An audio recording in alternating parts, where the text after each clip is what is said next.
لا شريك له ونشهد أن محمدا عبده ورسوله أرسله بالحق بشيرا ونذيرا وقد قال الله تعالى في كلامه المجيد ومن أعرض عن ذكري فإن له معيشة ضنكا ونحشره يوم القيامة أعمى إن الله وملائكته يصلون على النبي يا أيها الذين آمنوا صلوا عليه وسلموا تسليما اللهم صل على سيدنا مولانا محمد وعلى آل سيدنا مولانا محمد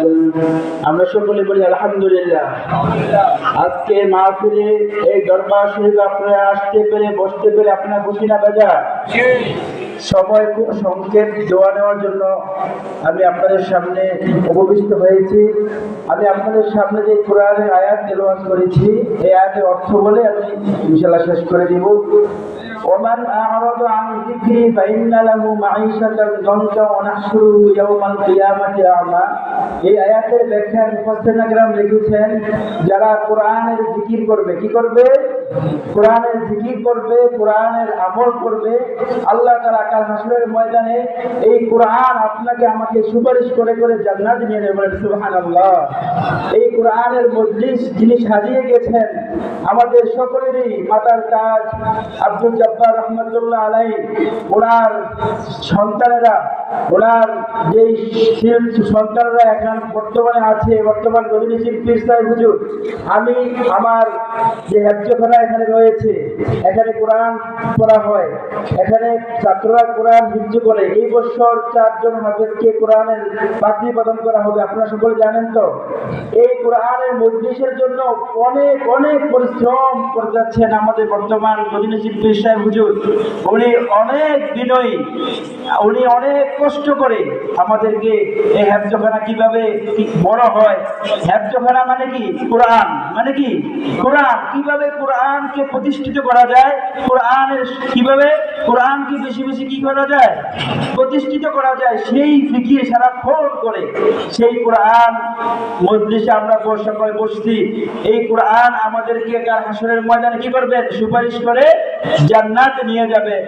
এবং মুফাসসিরিন کرام লিখেছেন, এই কোরআন আমাদের পীর সাহেব হুজুর যেভাবে কোরআনের জন্য পরিশ্রম করছে, কোরআনের জন্য আমাদের সুপারিশ করে, যদি আমরা হুজুরের সাথে সাথে আমরা পরিশ্রম না করি, কোরআনের জিকির না করি, কোরআন না পড়ি, তাহলে শাস্তি আছে না নাই?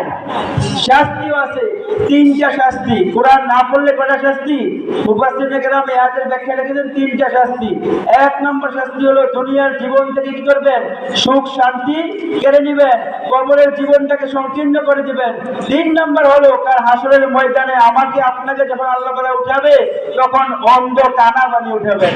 কি করবেন? অন্ধ কানা বানিয়ে উঠাবেন। তখন আমরা আল্লাহর কাছে মামলা দায়ের করব, আল্লাহ আমরা তো হাসরাতানি আমা, আমরা তো অন্ধ ছিলাম না দুনিয়াতে, আমরা তো চক্ষুষ্মান ছিলাম, আমরা তো চশমা ব্যবহার করি না, আজকে কেন আমাদেরকে অন্ধ করে উঠালেন?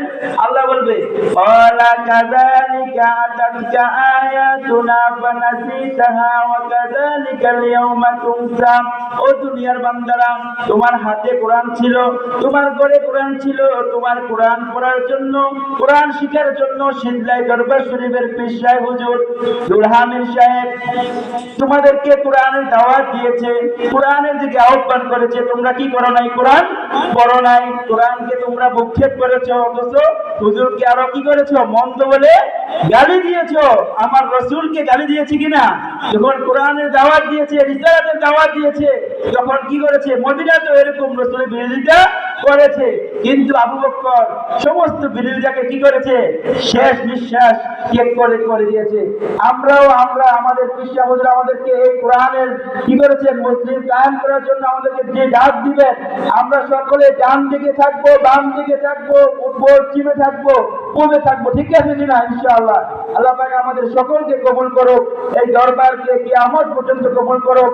আমাদের কোরআনের যে হাফিজি মাদ্রাসা রয়েছে, আমাদের ফজর নামাজের পরে আতিম মেয়েদের আগে পাত্রী প্রদান করবেন, আপনারা সকলে থাকবেন, দোয়া করবেন, ছাত্রদের জন্য সহযোগিতা করবেন। এই বলেই আমি আমার সংক্ষিপ্ত আলোচনা শেষ করছি। ওয়া আখিরু দাওয়ানা আলহামদুলিল্লাহি রাব্বিল আলামিন। আসসালামু আলাইকুম ওয়া রাহমাতুল্লাহি ওয়া বারাকাতুহু।